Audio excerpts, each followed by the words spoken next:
Hello friends, good afternoon বন্ধুরা। চলে এলাম আবার একটু তোমাদের সামনে একটা ভিডিও নিয়ে। তো যেহেতু সকালে তোমাদের একটা ভিডিও বলে দিয়েছিলাম যে ছেলের আজকে বার্থডে, তো কাজে যাইনি, কাজ ছুটি নিয়েছি আজকে।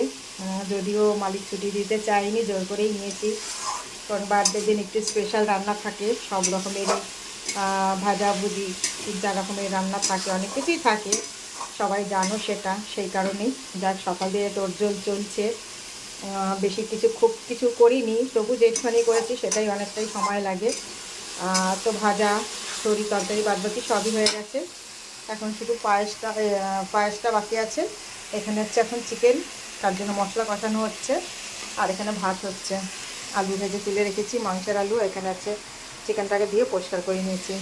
তো এখন রান্না হচ্ছে, রান্নার শেষে ছেলেকে ভাত সাজিয়ে দেব। অবশ্যই তোমরা দেখবে, তোমাদের সাথে শেয়ার করব। সবাই ভালো থেকো।